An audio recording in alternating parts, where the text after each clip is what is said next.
3 massively long series. And I mean, take a name and throw it at the dartboard with this group. You could take any 2 players out of this group, and I could see any of them making it to the finals and potentially being a champion. I mean, it's just such a group of death that we have today. Okay. The Reaper, somehow actually he is going to get out of here. So decent scouting there. Another drone kill too, right? Or was that a Zergling? Might have been a drone. Might have been a drone. Maru's been so on point with his Reaper micro so far in the series. Well, it's funny, you know, Maru was so dominant when Rogue was gone that I think now that Rogue's back, and Rogue is like so tournament viable. He's looking so strong. He's getting stronger, by the way. It feels like by the week when we cast him that it almost feels like it's woken something up inside of Maru. You know, dude, what? Gets another drone. Doesn't lose a single Reaper. Now he's going to go into the main base. If he decides to dive on this, which I think he is, he should be able to get 1 or 2 more drones. Nice pull back there by Rogue. But Maru, he doubles down and gets both of them. 3 drones in total, including the one in the natural expansion. And he keeps the other one alive that can scout and poke around.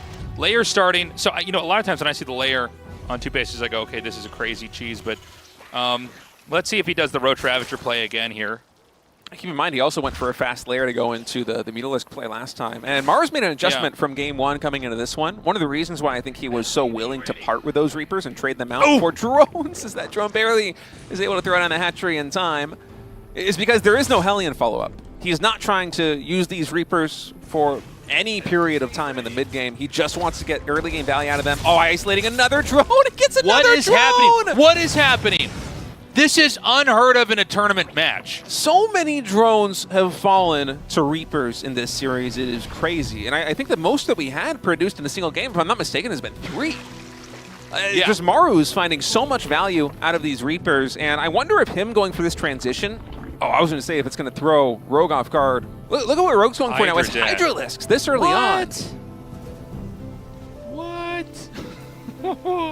I'm trying to think about how this is going to play out. Like Ling Hydra bust? Yeah, maybe, but at the front? He's aware that Maru's a Terran and not a Protoss, right? I don't know. Lurkers? Lurker attack here? I don't think you can afford Lurkers in the economy that he's got, but maybe Rogue will try. I don't know. We'll I mean, let's see. He's going to get... Thing is, I get it. Yeah, he's Terran, but like, why else would you get the Hydra Den? It's unique to go into Hydras this fast. I mean, he's getting group spine, so it is going to be a lot of Hydras. Yeah. So Rogue is such a treat to watch play. Well, he's just so... His play style is so comprehensive. And it's so unique. Yeah, you know, like we have some players that we go, oh, this is that build he does all the time, or like he's winning like he always does with this kind of tech in this phase of the game. But like Rogue's just bringing every brand of Zerg imaginable. You know, he'll come out with something that requires so much understanding, or as an example, so circumstantial. It's not premeditated. It's in fact something you see and you have this weird interaction. And you go, okay, I can do this thing and make it work. And some of this requires so much practice and so much experience. It's crazy to see him doing it here now. So he's getting more Hydras. Now, what Terran's doing is textbook. You go out on the map with 2 medevacs, you get the Marines, you scan, and you clear. And this is really less about now and more about being in a better spot later on in the game. Now, the Hydra reveal is here. And you certainly don't go, that's weird. He must certainly have other units besides Hydras he's making. This is the only tech he's got. So what exactly does Terran want to do here? Because if anybody knows how to handle it, it's Maru. Now, Rogue behind this is going to be going into an Infestation Pit the moment that he hits 3-base saturation. And looking at the way the build is working out, maybe this is just one of the patterns Rogue can go.